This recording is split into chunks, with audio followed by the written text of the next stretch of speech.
आज फिर से हम लोग फिर गीता के अनमोल वचन सुनेंगे, दूसरा अध्याय समझेंगे कि किस तरह से सांख्य योग के बारे में आज हमको नेहा बताएगी। तो बहुत ही आनंददायक सफर चल रहा है, और उसके बहुत से छोटी छोटी चीजें जो हमको नहीं पता है वो अब सामने आ रही है। तो केवल श्लोकों को पढ़ना ही जरूरी नहीं है, उसको समझेंगे और तब उसको आगे पढ़ेंगे, तब वो ज्यादा हमारे लिए महत्वपूर्ण भी रहेगा और वो हमको आसानी से समझ में भी आएगा। तो ओवर टू यू नेहा। जय श्री कृष्णा आंटी जी, सब लोगों को जय श्री कृष्णा। जय श्री कृष्ण। तो हाँ, सबसे पहले तो हम परम पिता परमेश्वर ईश्वर का नाम लेके ये सफर शुरू करते हैं। तो गीता के अनमोल वचन।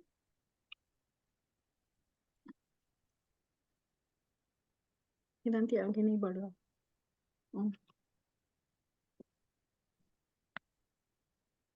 गीता के अनमोल वचन, जैसा कि हमने इससे पहले पढ़ा था, अर्जुन विषाद योग, इसका चैप्टर 1 श्रीमद् भगवद गीता का, जिसमें हमने देखा था कि उन्होंने युद्ध की शुरुआत कर दी है और अर्जुन ये इच्छा जताते हैं कि आप मुझे दोनों सेनाओं के मध्य ले जाके खड़ा कर दीजिए।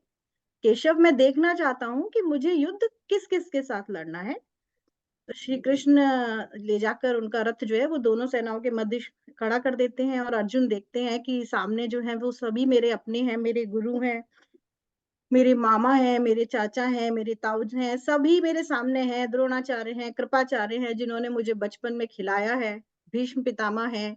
मैं इनके ऊपर कैसे बाण चला सकता हूँ और कैसे मैं युद्ध लड़ सकता हूँ। तो अर्जुन जो है वो शोक में चले जाते हैं और उनके हाथ पैर कांपने लगते हैं, वो घबराने लगते हैं, और वो उनके हाथ से गांडीव छूट जाता है और वो अपने रथ पर बैठ जाते हैं।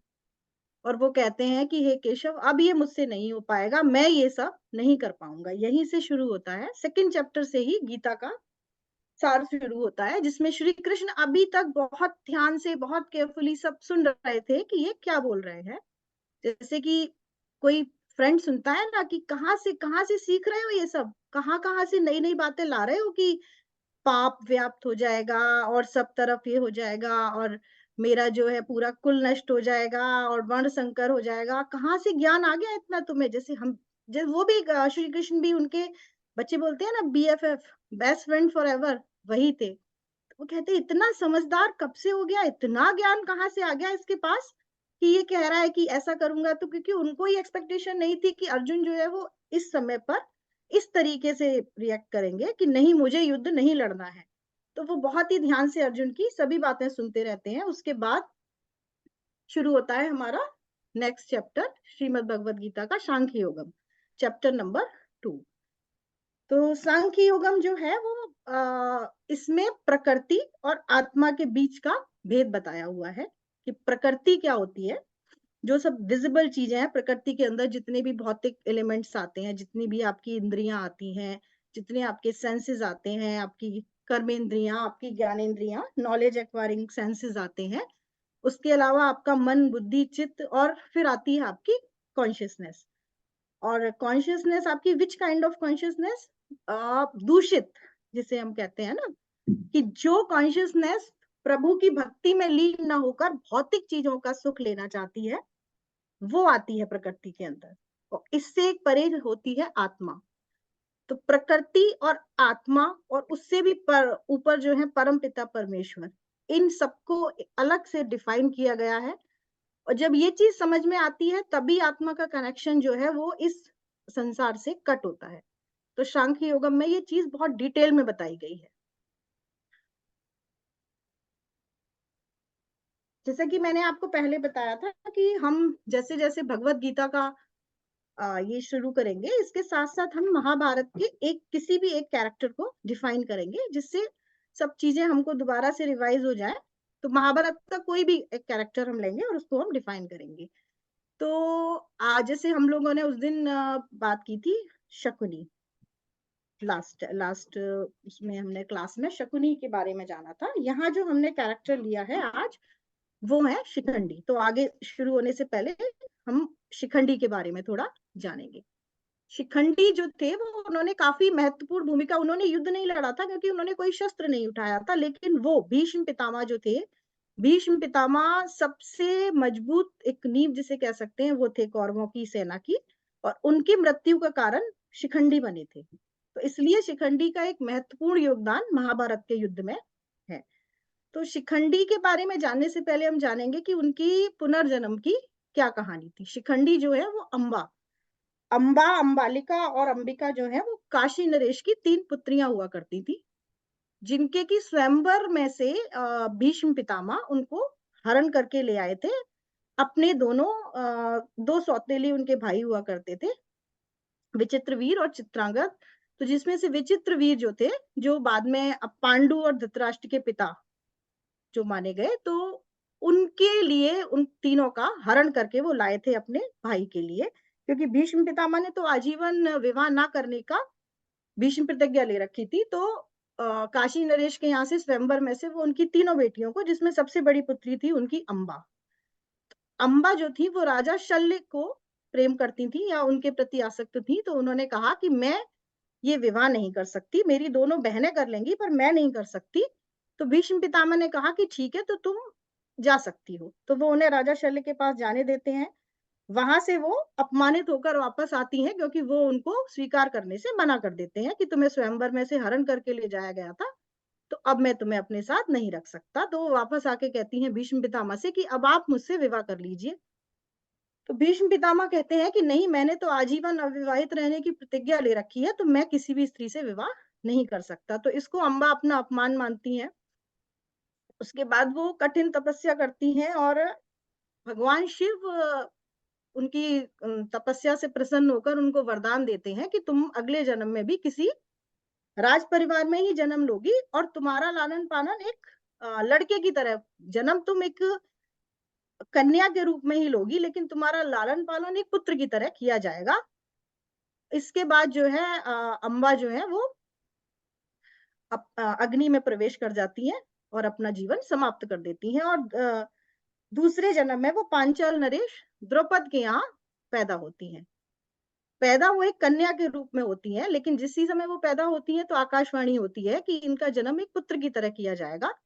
तो इसीलिए उनका नाम शिखंडी रखा जाता है। शिखंडी का मतलब है जिसमें शिखा और सूत्र का जो खंड हो जाए, मीन्स पुरुषत्व जिसके अंदर न हो, वो उसका एक संधि विच्छेद होता है, शिखंडी।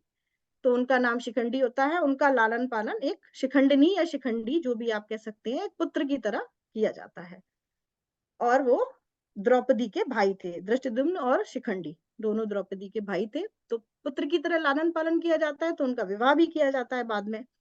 तो जब विवाह होता है तो शिखंडी की पत्नी को पता पड़ता है विवाह पश्चात कि ये तो एक पुरुष नहीं है, तो वो उनका त्याग कर देती है। इस बात से दुखी होकर शिखंडी आत्महत्या के लिए चल देते हैं।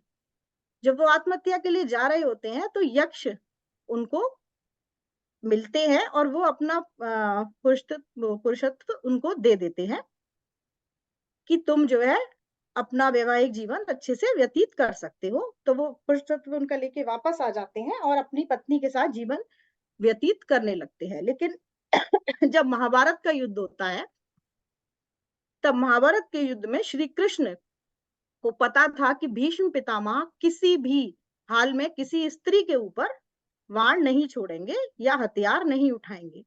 तो वो बड़ी ही चालाकी से 10वें दिन महाभारत के युद्ध में शिखंडी और धृष्टद्युम्न दोनों पांडवों की तरफ से युद्ध लड़ रहे थे, और उनके पिता पांचाल नरेश द्रौपद।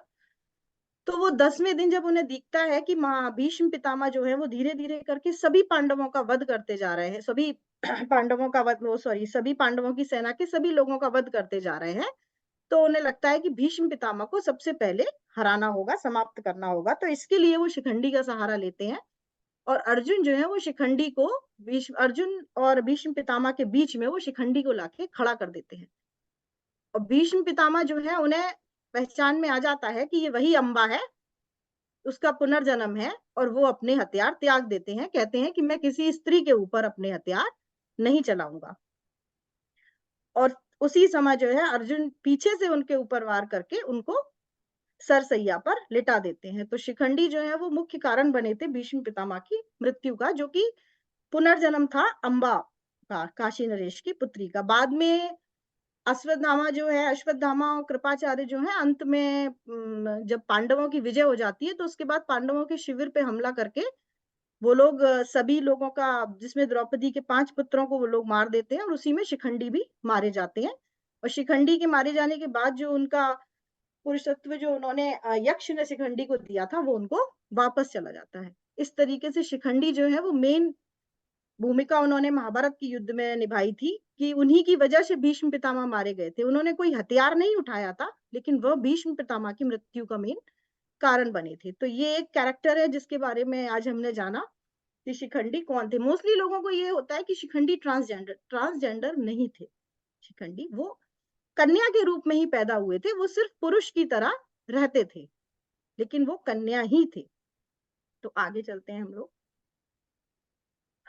सबसे पहले हम लोग शुरू करते हैं। इसका प्रथम श्लोक है संजय उवाच। संजय जो नरेटर थे वो उनको धृतराष्ट्र को कहते हैं, ता तथा कृपया विष्टम अश्रुपूर्णा कुलिक्षणम विषदंत मिद वाक्यमुवाच मधुसूदनम।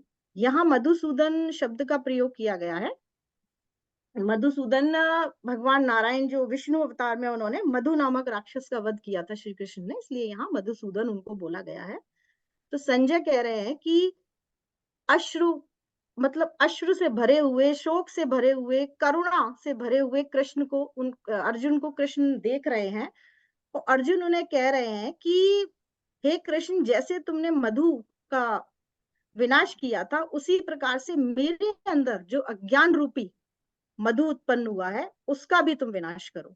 अर्जुन जो है वो बहुत ही दुखी हैं, बहुत ही करुणामय हो गए हैं, बहुत शोक में व्याप्त हो चुके हैं। तो वो यही कह रहे हैं कृष्ण जी से कि जिस प्रकार से तुमने मधु का संहार किया था, उसी प्रकार से अज्ञान रूपी मधु जो मेरे अंदर व्याप्त हुआ है उसको भी समाप्त करो मधुसूदन।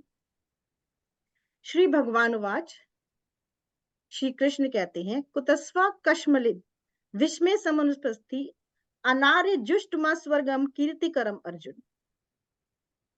कृष्ण जी बहुत ज्यादा कंफ्यूज्ड उनको कह सकते हैं। वो कहते हैं, कुतस्वा कश्मलिद, ये गंदगी कैसे तुम्हारे अंदर आ गई, ये अज्ञानता अर्जुन कहाँ से तुम्हारे अंदर आई है कि तुम इस तरीके की परिस्थितियों में और युद्ध से पीछे हटने की बात कर रहे हो। ये अज्ञानता तो तुमसे उम्मीद नहीं कर सकता था मैं, क्योंकि अर्जुन जो थे वो कोई साधारण इंसान नहीं थे। वो श्रेष्ठ में श्रेष्ठ, उच्चतम श्रेष्ठ पुरुष थे, महापुरुष थे।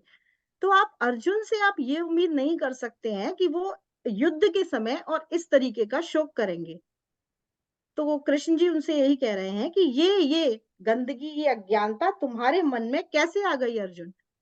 अगर आप एक कॉमन मैन है तो ठीक है, चलता है, लेकिन अगर आप पब्लिक फिगर हैं तो हर किसी की नजर आपकी हर एक एक्टिविटी पे होती है। तो उसी प्रकार से वो कह रहे हैं कि ये जो तुम्हारा स्टेप है, ये जो तुम्हारा कदम है, ये तुम्हारे अपयश का कारण बनेगा अर्जुन। इस समय ये तुम्हारा जिस भी तरीके का ये व्यवहार है, ये अनुचित है। न त्वहा जातुनास न तुम नेमे जनाधिपि न चैव न भविष्याम सर्वे व्यमत परम। न तो ऐसा होगा अर्जुन कि पहले मैं नहीं था, या पहले तुम नहीं थे, अनुरागी अर्जुन नहीं था, या ये भगवान स्वरूप कृष्ण नहीं थे, या ये राजा और या ये जो तुम्हारे सामने खड़े हुए हैं, तुम्हारे पितामह, तुम्हारे गुरु, ये नहीं थे। ये भी हर युग में हुए हैं, आगे भी होंगे और आज भी हैं। ऐसा कुछ भी नहीं है कि ये लोग पहले नहीं थे, तुम पहले नहीं थे, मैं पहले नहीं था, लेकिन बस तुम्हें इस बात का ज्ञान नहीं है। क्योंकि ये सब चीजें देखने के लिए ज्ञान, आपके पास ज्ञान चक्षु आपके खुले होने चाहिए कि आप उन चीजों को देख पा रहे हैं। जो मैं देख पा रहा हूं अर्जुन, वो तुम नहीं देख पा रहे हो। देहिनो स्मृता देह कुमार यौवना जरा तथा देहांत प्राप्ति धीरस्त्र न मुहाति। इसमें वो कह रहे हैं जैसे कि एक शरीर अपने एक जीवन काल में आप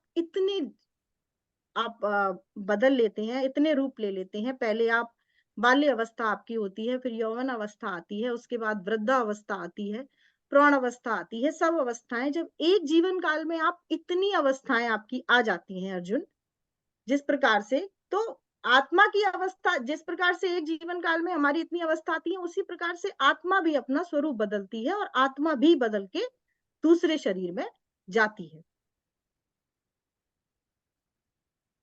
मात्र स्पर्शांस्तु कौन्ते शीतोष्ण सुखद खदा आगमाई पायोनी नित्य स्थिति क्षितिज भारत। इसमें देखिए, जब उन्हें लग रहा है श्री कृष्ण को कि मेरे कुछ भी समझाने का कोई भी असर अर्जुन पे नहीं दिख रहा है, तो उन्होंने इसमें कहा है मात्रा स्पर्शे कौन्ते, कौन्ते मीन्स कुंती पुत्र, और फिर उन्होंने कहा है भारता मीन्स भारतवंशी। तो उन्होंने इसमें उनको ज्ञात कराने की कोशिश की है कि तुम कुंती पुत्र हो, तुम भारतवंशी हो, तुम एक कोई साधारण मनुष्य नहीं हो जो तुम इस तरीके का व्यवहार कर रहे हो, कि तुम्हारे साथ, तुम्हारे जैसे इंसान के साथ, श्रेष्ठ पुरुष के साथ ये इस तरीके का व्यवहार बहुत अनुचित व्यवहार तुम कर रहे हो। जिस प्रकार की एक उसमें 4 ऋतुएं आती हैं, पहले सर्दी, गर्मी, बरसात, शीत, ग्रीष्म, सब ऋतुएं आती हैं, उसी प्रकार से जीवन में सुख और दुख आते हैं।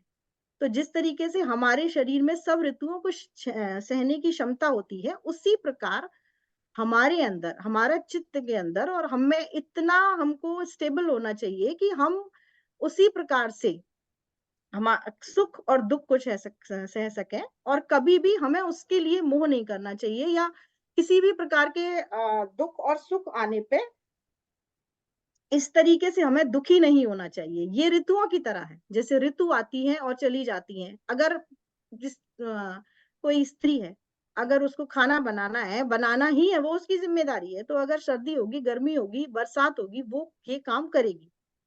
ऐसा नहीं होगा कि वो ये काम नहीं करेंगी। या जिनको ऑफिस जाना है, उनको जाना ही है।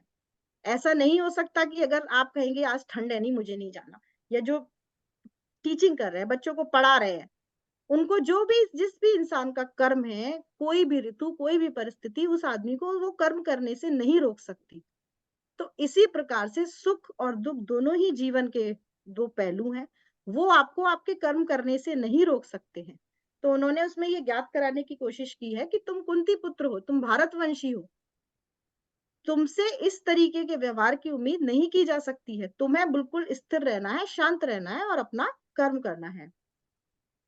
न जायते म्रियते वा कदाचि, न भूत्वा भविता वा न भूयो, अजो नित्य शाश्वतो पुराणो, न हयन्ते हन्मायने शरीरे।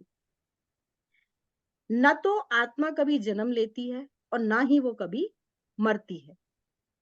आत्मा का कभी जन्म नहीं होता, जन्म शरीर का होता है, मृत्यु भी शरीर की होती है। आत्मा कभी जन्म नहीं लेती, कभी उसकी मृत्यु नहीं होती। अजो नित्य शाश्वतो पुराणे, आत्मा तो हमेशा ही शाश्वत है और पुरातन है।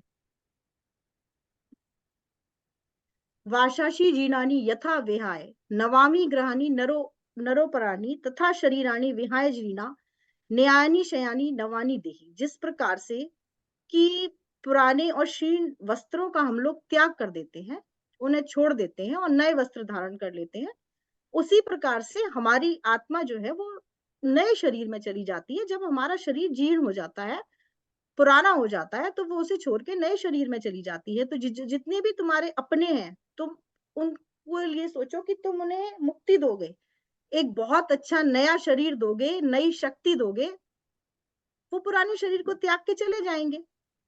इसके लिए तुम्हें शोक करने की कोई भी जरूरत नहीं है।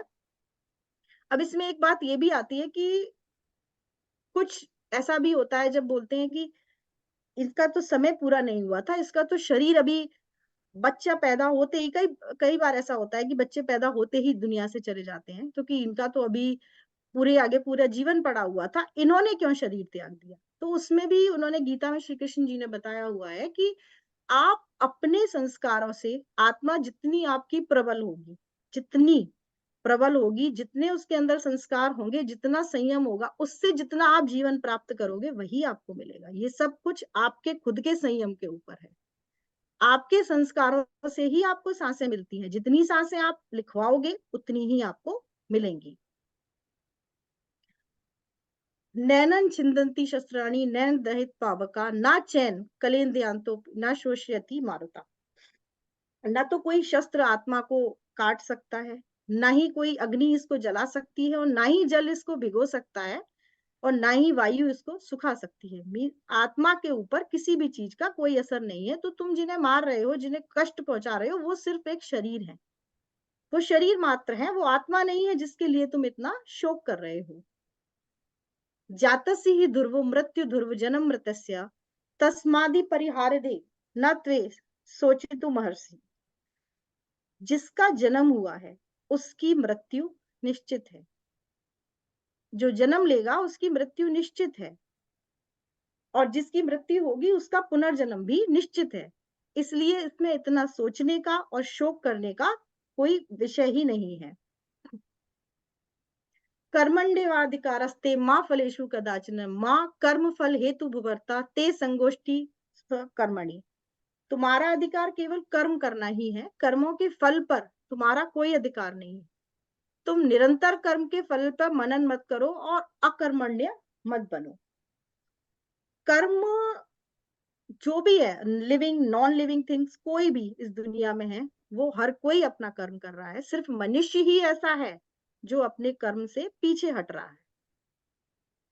आप देखिए सूरज जो है, सूरज अगर आपको रोशनी देना उनका काम है तो वो आपको रोशनी देते हैं। पेड़ों का काम ऑक्सीजन देने का है तो वो देते हैं। नदी का काम जल देने का है तो वो देती है। नॉन लिविंग थिंग्स भी आप देख लीजिए कि नमक का काम, ऐसा कभी कभी भी हुआ है कि सब्जी में आपने नमक डाला हो और सब्जी नमकीन ना हो ही नहीं सकता। जितना डालेंगे उतना होगा। चीनी को आप अगर अपनी टंग पे रखेंगे तो वो मिठास देगी ही देगी आपको। तो कोई भी लिविंग नॉन लिविंग किसी जो जिस काम के लिए इस दुनिया में आया है वो इस काम को कर रहा है। तो ये उनके कर्म है। अब कर्म में भी अलग अलग होते हैं कि स्वधर्म होते हैं कि जो आपको प्रकृति ने दिए हैं वो काम आपके हैं। कुछ अनिश्चित कर्म होते हैं जो आप नहीं करना चाहते पर आपको करने पड़ते हैं।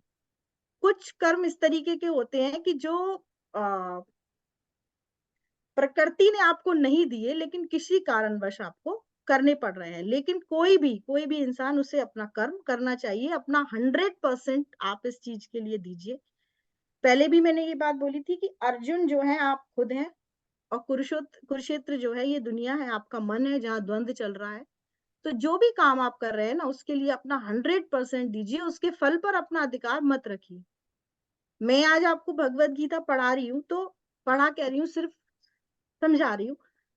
वो किसको कितना समझ आ रहा है, कौन कितना समझ रहा है, वो मेरा कंसर्न नहीं है। मैं उसके लिए आपको अपना 100% दे रही हूँ जितना मैं कर सकती हूँ। तो सिर्फ आपकी जिम्मेदारी वहीं तक है कि आप अपना कर्म करिए। आगे क्या होगा वो सब ईश्वर पे छोड़ दीजिए, वो आपका फील्ड नहीं है। तो यही कृष्ण जी बोल रहे हैं उनसे कि तुम क्षत्रिय हो, तुम्हारा जो कर्म है यहाँ पर वो तुम करो। इसके क्या परिणाम होंगे ये सब तुम्हारा सोचने का विषय नहीं है। और हम ये भी सोचते हैं कि वो तो कुरुक्षेत्र का युद्ध था और वहां पे तो बहुत परेशानियां रही होंगी। तो मैं आपको एक चीज और बताना चाहूंगी कि परेशानियां कुरुक्षेत्र के युद्ध में जितनी थी उससे ज्यादा आज के युग में है। जितना हमने अभी तक देखा है कि एक सतयुग होता था, तो सतयुग में क्या होता था कि दैत्य और देवता जो आपके होते हैं ना, दानव, गॉडली कैरेक्टर्स जितने होते हैं वो, और डेमोनिक, सब अलग अलग रहते थे। वो अलग अलग लोक में रहते थे। देवता जो है वो आपके सब देवलोक में रहते थे, और दैत्य जो है वो सब पाताल लोक में रहते थे। तो अलग अलग लोक में रहा करते थे सतयुग में। उसके बाद आपका त्रेता आया। त्रेता युग में क्या हुआ कि उनकी अलग अलग सीमाएं हो गई, वो टेरिटरीज उनकी बढ़ गई कि रामचंद्र जी जो है वो अयोध्या में रहेंगे और रावण आपके लंका में रहेंगे। तो उनकी अलग अलग सीमाएं हैं। फिर आपका आया द्वापर, तो वो सिमट के आपके एक ही परिवार में आ गए, just like Kauravas and Pandavas, है ना।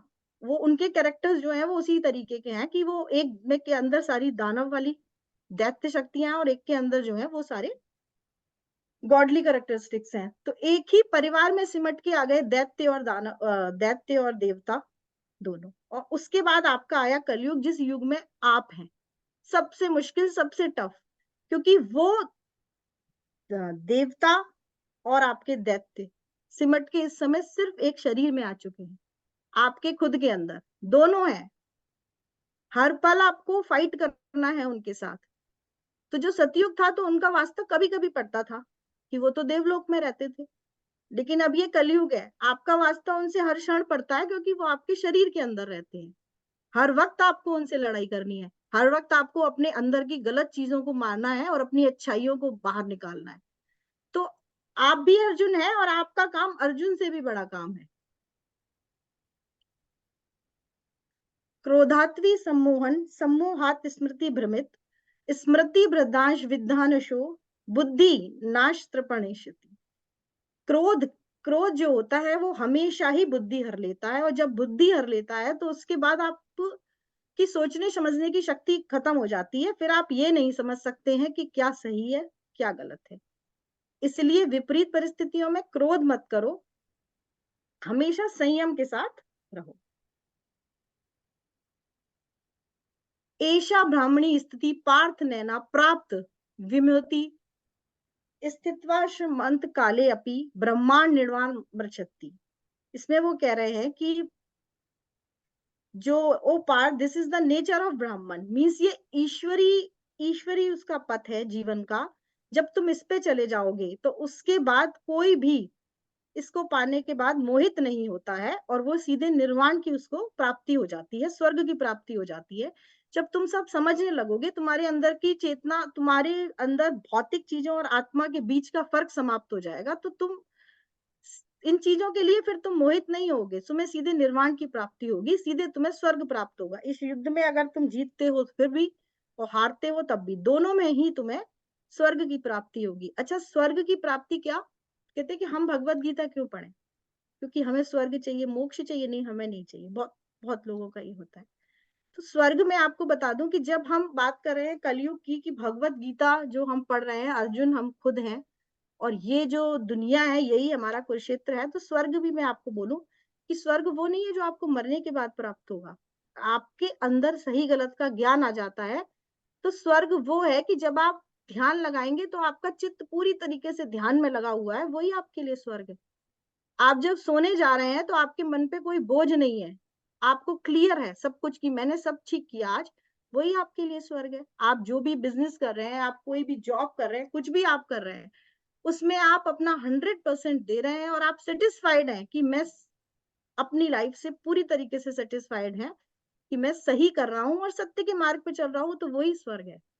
स्वर्ग वो नहीं है जो आपको मोक्ष की प्राप्ति होगी, या आप जाएंगे और उसके बाद स्वर्ग मिलेगा, अप्सराएं मिलेंगी, वो स्वर्ग नहीं है। स्वर्ग भी आपका इसी जीवन में है।